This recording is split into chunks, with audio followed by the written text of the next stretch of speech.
Umaga po sa atin. Kami po ay nandito para ipaalam sa buong bayan na maghahain po kami ng criminal case against Martin Romualdez.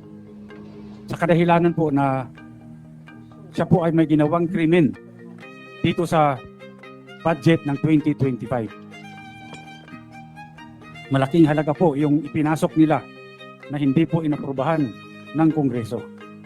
Hindi po ito ang napagkasunduan sa Bicameral Committee at nagulat na lang kaming lahat nung makita namin kung bakit yung pong in-email sa amin na Bicam report, may mga blanco po dito. Ngunit, nung pinirmahan ng Presidente, kumpleto na. At nung tinignan namin kung magkano yung ipinasok nila na halaga, ito po ay nagkatotal ng 241 billion. Ngayon po, ewan ko kung matatawag natin na typographical error yan o grammatical error. Napakalaki po ng halaga, 241 billion. Wala pong ganung halaga ang inaprubahan ng Bicam. At hindi po rin yun ang inaprubahan sa plenaryo. Bakit po nagkaroon ng ganung halaga doon sa General Appropriations Act, GAA? Kanya po, ako bilang isang nakaupong congressman, kinakailangan ding ipakita ko sa taong bayan na kung merong mali, siguro kailangan din natin panagutin kung sino yung may gawa ng krimen. At dito, dahil po ilang araw na kaming nag-request ng kopya ng enrolled bill, hanggang ngayon po tinatago nila sa amin yan. Hindi po nire-release ang enrolled bill ng House of Representatives. Ako nagpapasalamat sa lahat na kayo po ay nandito ngayon at upang malaman po, tulungan nyo kami para malaman ng sambayanan kung ano pong mga kalukuhan ng ginagawa dyan sa Kongreso. Okay. Okay. Baka may viewers ka, Atty. Raul Lambino? Viewers. Well, tama po yung sinabi ni former Speaker Bebot Alvarez. Kasi maliwanag naman na dapat yung Bicameral Conference Committee report ay i-approve yan ng House at i-approve din ng Senate. Maraming blanco doon sa lumabas na mga dokumento. So, may narinig ako na statement, hindi ako nagkakamali, ay galing kay Congresswoman Kimbo. Ang nagsabi na yung technical working group ang gumawa na ng tinatawag nilang insertion based on kung ano raw yung napag-usapan doon sa bicameral conference. Ang tanong, meron bang records of proceedings doon sa Bicam? Wala eh. Meron bang journal of proceedings? Wala silang maipakita. So, dito siguro ay kailangang maimbestigahang mabuti itong mga members ng technical working group. Technical working group sa Senado, technical working group sa Kongreso, at sino-sino itong mga membro ng technical working group. At mag-execute sila ng kanilang affidavit kung talaga nga bang meron silang ginawang insertion dito o ano pa man para ma-fill in the blanks yung enrolled bill bago ipinadala sa Malacanang. Yun lamang po yung gusto kong maliwanagan dito. Dahil ay statement ang galing yan sa balita na napakinggan ko at nabasa ko na statement allegedly ni Congresswoman Kimbo na yung technical working group ay pinunuan itong mga blanco na nandito sa mga dokumentong lumabas na mga Bicam report. Na may pirma naman yung mga members ng Bicam Committee sa House at sa Senate. Sa tinagal-tagal ko rin staff, Speaker Bebot, dyan sa Kongreso magmula 87 hanggang sa Senado. Ito lamang yung kauna-unahang pagkakataon. For many years na naging staff ako diyan sa Kongreso at pati diyan sa Senado na nagkaroon ng Bicameral Conference Committee na blanco na pirmado ng mga membro ng Bicam. At kung ito rin ay sinabit nila doon sa plenary session para i-approvean nila, asan nga yung enrolled bill? Sabi nga ni Speaker Bibot, wala pa hanggang ngayon. Sa akin, yun ang aking pinagdududa na bakit nagkaroon ng ganon na mga insertions. Sila po. Atty. Bertie, bago natin umpisa ng Q&A, okay na? Boss, sino na magtatanong? Carlo Mateo ng DCWB.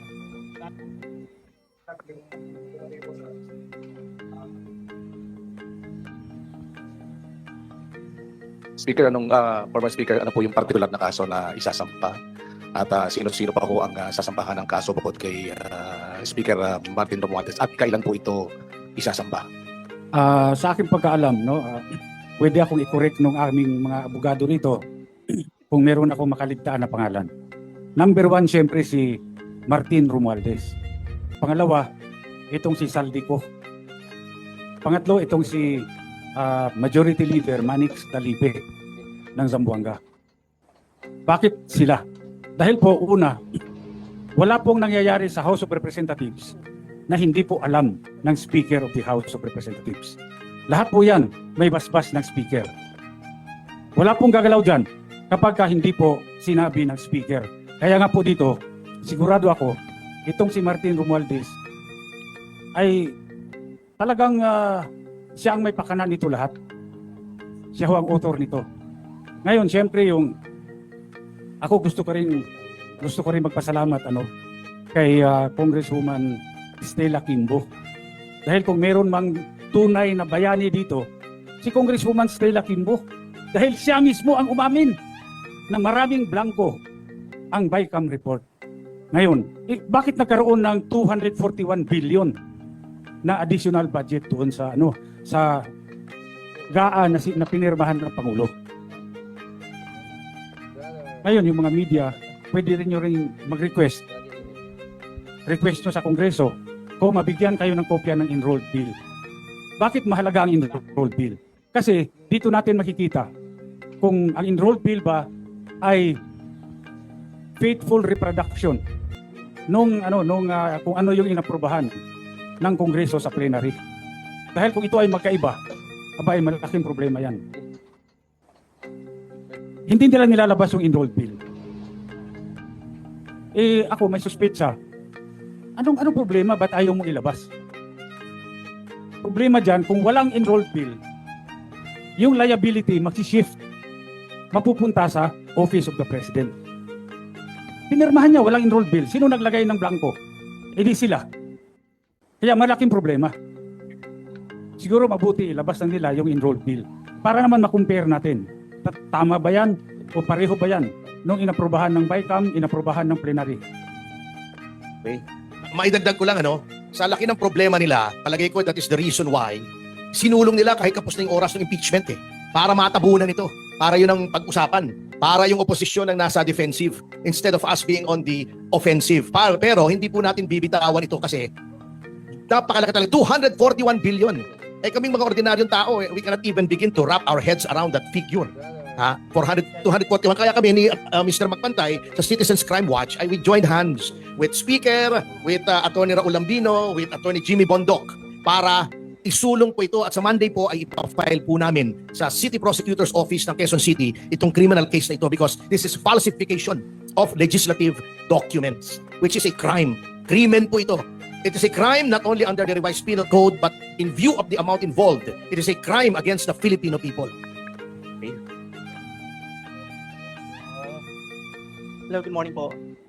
Noel po ng PTV News. Attorney Topacio, clarify ko lang kailan niya ipapasa yung pag-file, anong date? Sa Lunes po, itong darating na Lunes, February 10. Kung hindi ako nagkakamali, ako ay tama. Kong Alvarez, you have mentioned earlier that yung mga blank was filled out by the TWG of House of Representatives and the Senate. So do you have the names as well, sir? I-include mo rin ba sila sa pag-file? Mapapasama yan sila siguro sa Jando. For soundbite lang po, so pa-explain further yung dyan. Ito po yung mga hindi natin pinapangalanan ngayon sa complaint. Pero later on, lalabas din yung mga pangalan nila.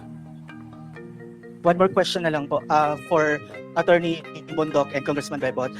Na-mention po kanina ni Attorney Topacio na kaya may nadali yung impeachment para matabunan ang issue. Sa inyo pong dalawa, itong kasi pareho po kayong nasa side ng mga Duterte. Hindi po kaya ito magiging isang political war? Una po sa lahat, gusto ko rin linawin talaga na ito po ay hiwalay sa aking pagiging kandidato tong filing. I am acting in my capacity as National Officer of the PDP Laban dahil ako po ay chairperson ng Arbitration Committee ng PDP Laban. So I'm really on the legal team of PDP, So needless to say, siguro lagi namang may political aspect ang mga ganito, but we are really fighting against the corruption here that is nasa institusyon, no? Wala po itong kinalaman sa politika. Very little to do with politics. Napakalinaw po, as a lawyer, I'm speaking as a lawyer, na lahat po ng elemento ng falsification of legislative documents ay naririto. Dahil yung GAA po, ang problema natin dito is napaka-technical. Kaya hindi po nakikita ng taong bayan yung paglilimas ng kaban natin.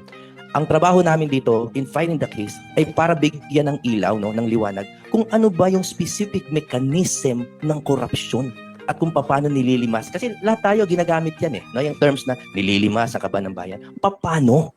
Ito po sinasabi namin kung paano ginagawa. And now, sabi nila matagal nang nangyayari yan. Ang gusto naming masabi sa inyo, it is in unprecedented amounts ang ninanakaw po sa taong bayan. Kailangan po maging malinaw yan. Gusto ko lang linawin din na itong pag-file namin ng criminal cases, hindi po kasama sa politika ito. Malinaw na mayroong krimen na nangyari.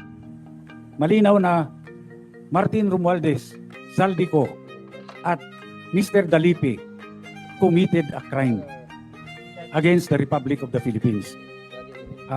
Hiwalay po natin yung politika dito. Mag-focus po tayo doon sa krimen na nangyari.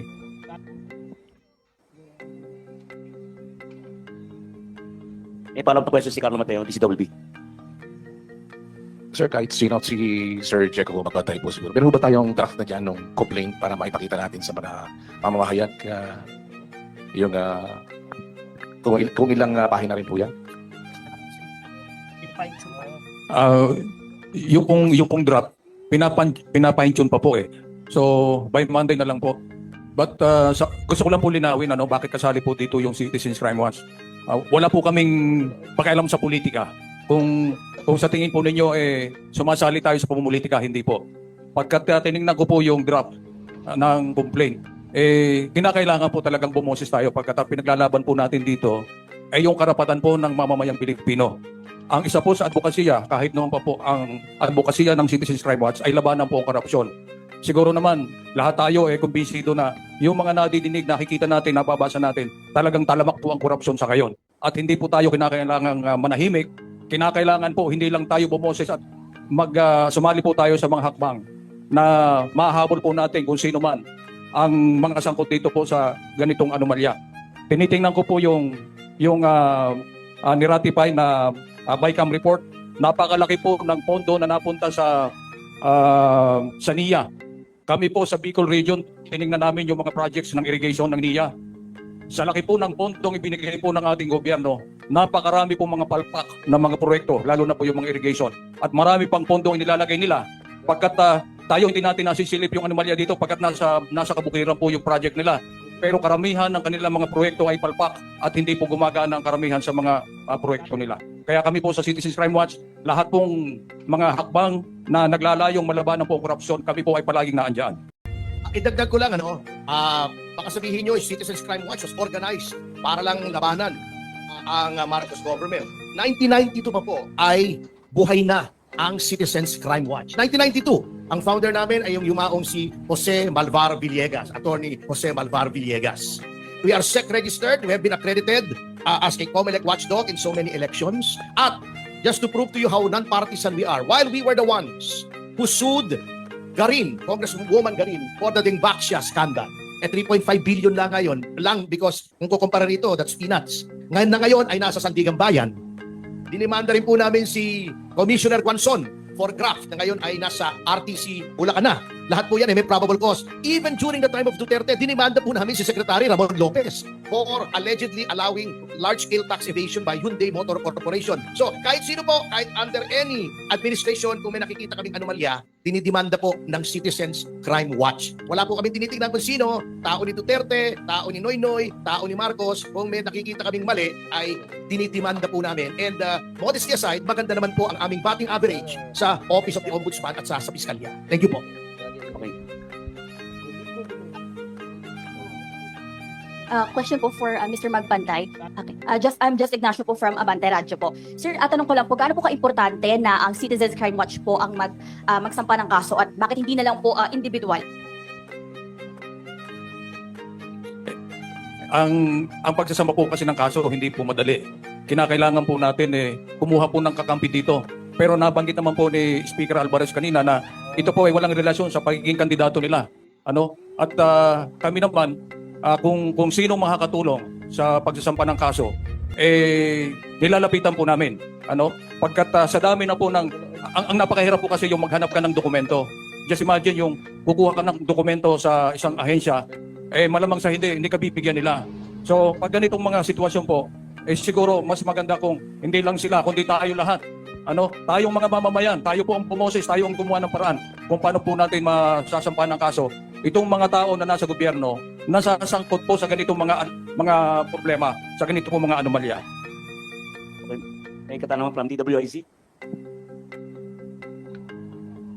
Sa mga kagalang-galang nating nasa harapan sa pamumuno ni Congressman Alvarez, dati nating speaker, sa inyo pong lahat, ako po si Rene Calonzo ng Usapang Kapayapaan, Usapang Pangkaunlaran ng DWIC.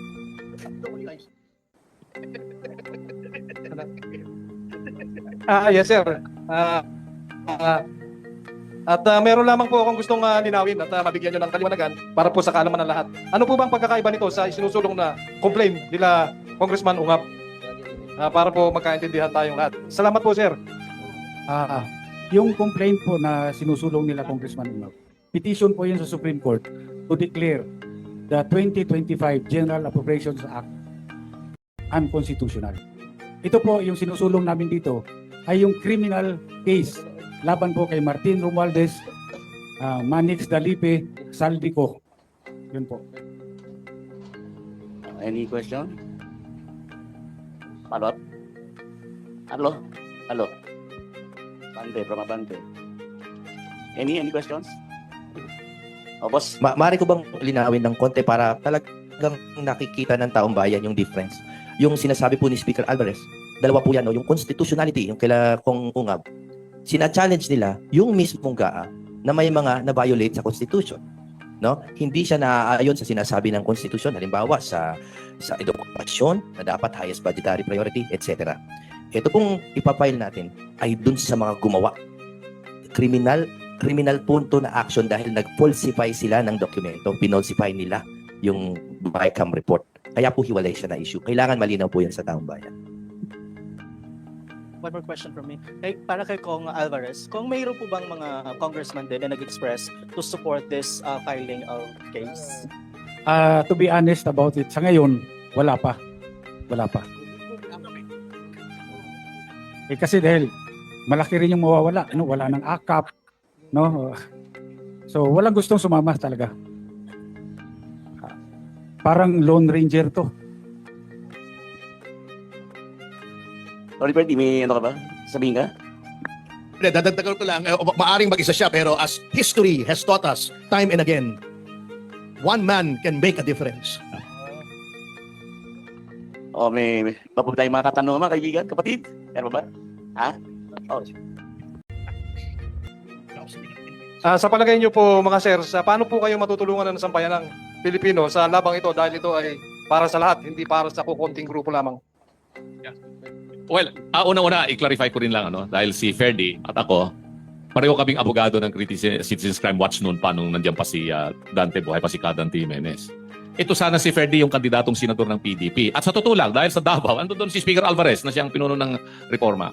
Ninominate ko siya na kandidatong senador for PDP. Pinasumpa ko sa PDP. Pero nabaliktad, sabi niya sa akin, partner, hindi ko maiwanan yung legal profession ko at sa Citizens Crime Watch. Ikaw na lang yung isusubo ko dyan. So nasubo ako dito sa Senado. Tapos tinawagan ako kagabi, tulungan mo naman kami ritong maipaliwanag itong isasampang kaso ng Citizens Crime Watch against yung mga leaders of Congress sa falsification na ginawa nila. So ito, nandito ako ngayon. Maliwanag kasi yung sinabi nga ni Speaker Alvarez kanina na parang heroine si Congresswoman Estela Quimbo kasi umamin siya na talagang ang nag-insert ay mga technical staff ng House or even the Senate. So that is practically already an admission. It's not a confession, but it is an admission under the rules on evidence against interest. Kasi, yes, because it's a question of fact. It's a fact already. No? It's not just a question of law. Pag confession kasi, question of law na wala nang lilitisin. But she has admitted that indeed, may mga blanco dito sa sinasabing BICAM report. So yun ay maliwanag na malaking basihan ito para umusad itong kaso na sinabi nga ni Attorney Pondo, falsification of legislative documents. At iyan ay nandoon sa ating revised penal code yan. There may be other cases later on that would still come up. Depende na po yan sa makakalap ng mga ebidensya kasi katulad ng sinabi ni Speaker Bebot, ay wala pang binibigyan na kopya ng enrolled bill na GAA. At sa akin naman palagay, ay importante rin na maimbestiga itong mga technical staff ng Kongreso at saka Senado. Kung totoo nga ba yung sinasabi ni Congresswoman Kimbo na sila yung ministerial function na raw nila na isingit kung ano man yung mga dapat na i-fill in the blanks. Upon the instruction, by whom? Yan ang ating tatanungin. Sino nagbigay ng instructions? Siyempre, alam na rin natin kung sino nagbigay. Nasabi na ni Speaker Bebot. And these are the personalities that will be included in the complaint that will be filed together with the non-identifiable personalities na pinapangalanan ngayon na John Doe and Jane Doe. So marami pang mga pangalan dito na mga sasama later on. Thank you. O may katanungan from Manila Bulletin. Teka, liwanag. Gusto ko lang humingi ng clarification kay kay Atty. Lambdino. Ano yung sinasabi niya si Stella Kimboy parang heroin, ibig sabihin nakaka-addict siya? Anuin mo yun, klaruhin mo yun, bay mabigat yun. Hero na lang, hero. Heroin female hero, kala ko nakaka-addict si Stella eh. O naman mahirap na eh. Klaruhin mo yan ba? Saan ba yan ngayon? Gusto na ba yan ngayon? O meron pong katanungan din from Manila Bulletin kay Joseph Pedrajas. Saan po pa-file yung kaso and sino yung complainants and respondents? Sino po pwede sino? Sino yung complainants and respondents? Ang kasama po ng Citizens Crime Watch dito, si Atty. Jimmy Bundok at si Speaker Alvarez.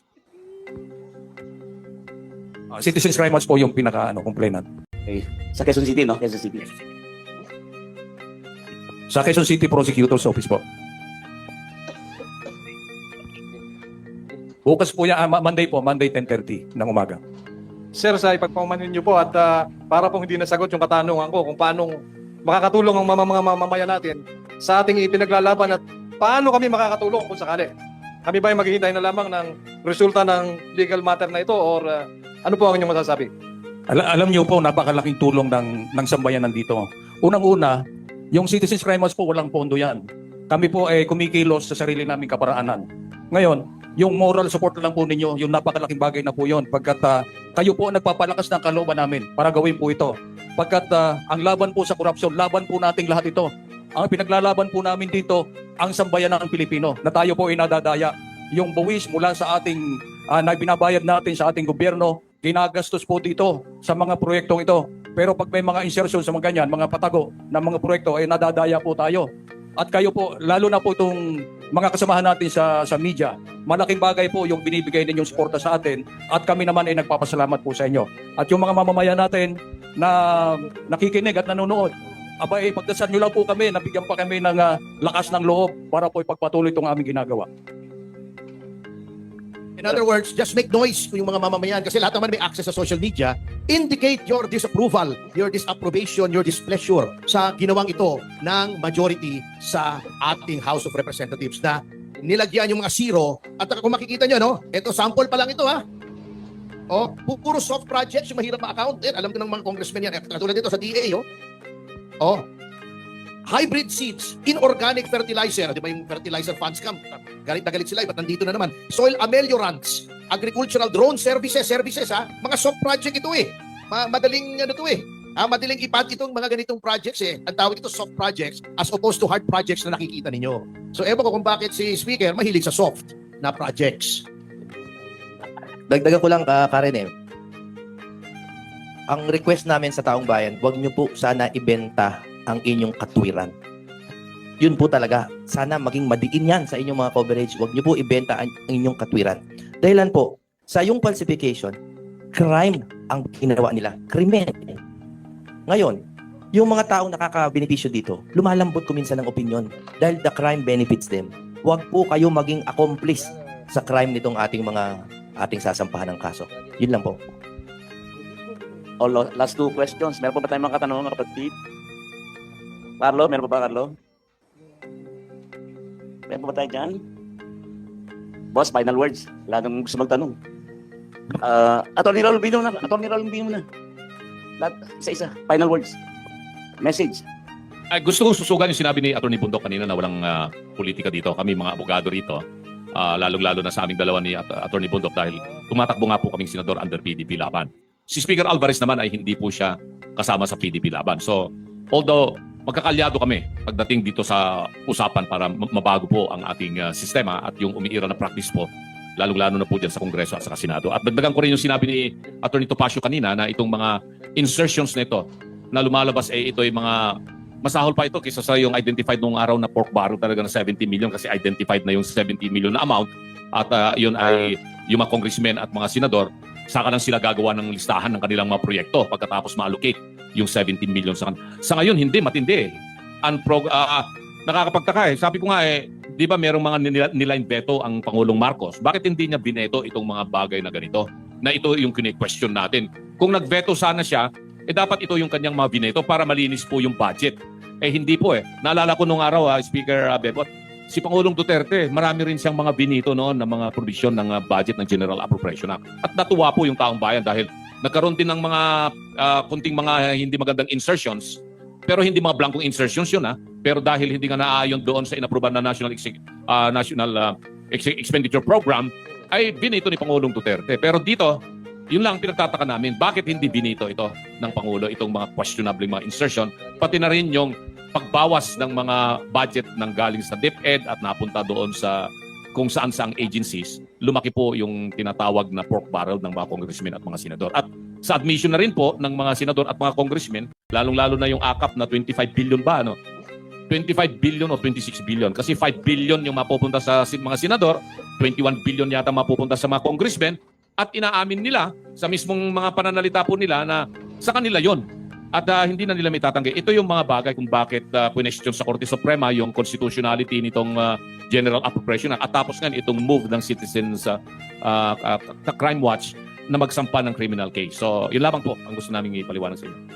Teka, Attorney, other matters sandali. May tanong from ABS-CBN para kay Attorney Topacio. May we know any update on ex-Congressman Teves' extradition to Philippines? Out of topic yata.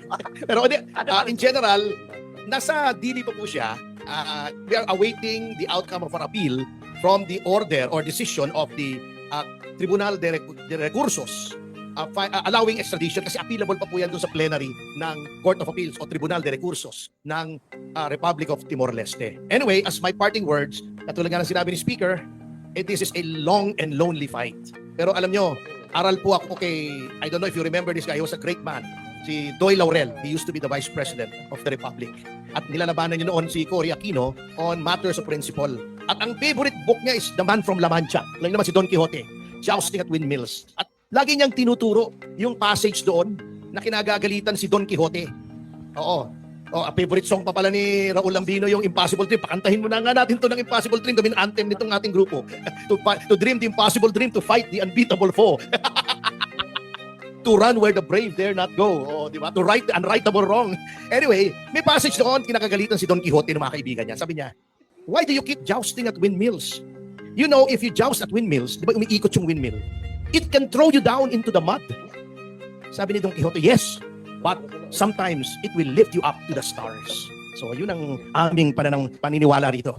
Baka naman hindi sa mud, pag ikot niya, ipatalasing kaming pataas. Salamat po. Parting words, Speaker.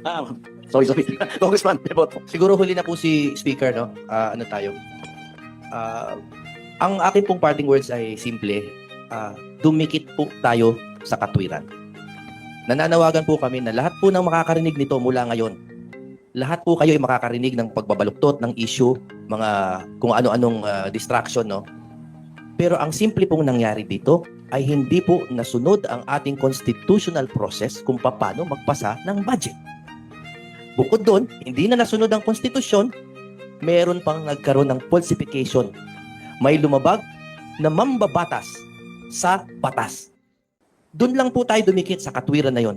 Kaya wag po natin lagyan ng kulay ng politika, hindi political ito. Pinaglalaban po natin ang ating karapatan na magkaroon ng matiwasay na buhay, maunlad na buhay, at yung pera natin ay dapat napupunta sa atin.